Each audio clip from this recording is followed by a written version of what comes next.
My name is Christopher Kyle, and I am a sneakerhead.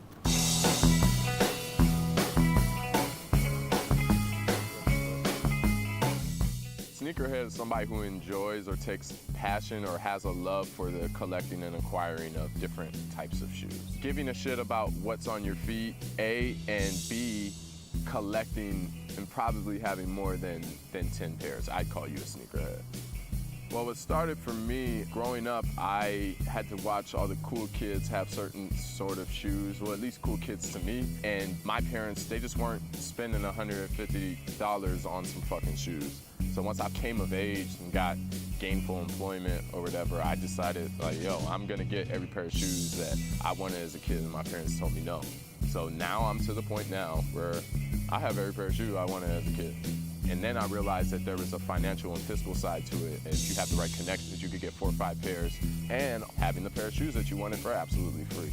So that's really what drew me beyond just, you know, the aesthetic of it. I have my first soccer and basketball jersey from 4th grade. I have my first pair of shoes that my parents like put in copper. You know how they used to do with baby shoes and stuff. Like, I'm a super collector. I have pictures from 3rd, 4th grade. Like, so I believe it was only natural for me to like find something that I liked and just completely hoard on it. I don't know if anybody remembers the Space Jam movie, Michael Jordan, the big one. He came out with a pair of 11s called the Space Jams. And I remember everybody in high school had them, and it made me sad. And I finally got a girlfriend who had some money in college, because I was a broke college student. And I was talking about them, and one day she just showed up with them, and it was the happiest sneaker moment of my life. And I'm 21 at this time. It's the beginning of the collection, you know, and that kind of like put me in a good place where I'm like, all right, well, I have these fires. Let me go ahead and move forward. So that was a happy moment for me. Also, I sold a pair of Toro 4s at Flight Club for triple of what they were supposed to cost. So where they're $190 shoes, I sold some for $650, and I really needed the money at that time. I didn't want to let those go, but I did. And everything ended up working out. I was able to pay my rent. And that's another thing why I know it's equity. Is I've been in a jam before. Went to a Flight Club and got some shit off, like, and wasn't in a jam anymore. So those are probably my 2 happiest moments, when I was actually in the jam and I saw that this could actually get you out of one. And when my shorty came up and just dropped those, my favorite shoes I've wanted my whole life on me, those are 2 very happy moments for me, for sure.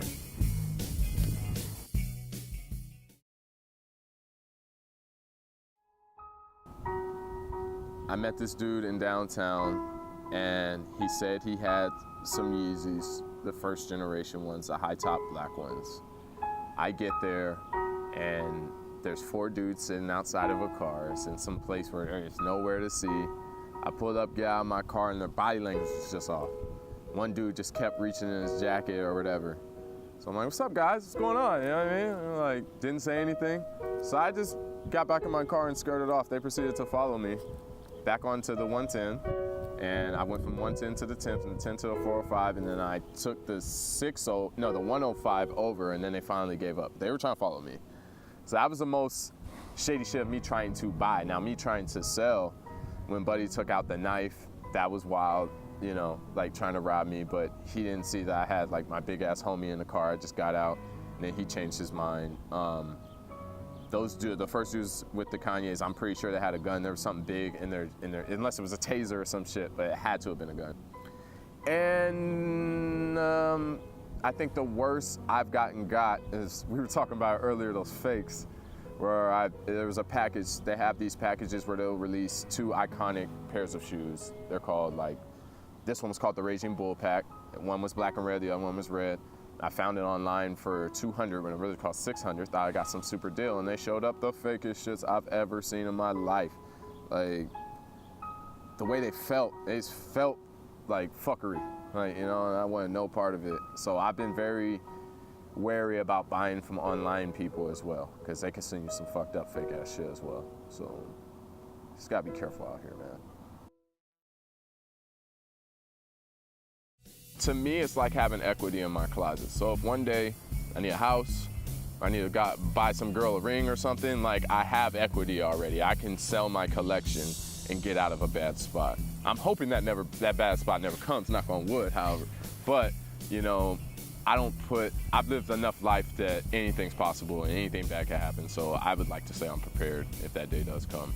But I probably will be collecting as long as I can. Even though I'm getting to the point now where I have everything that I want, so I'm waiting on something new to strike my interest, you know, like some new pair of ones to come out. There's never been that color wave or something, so it's kind of where my mind is at.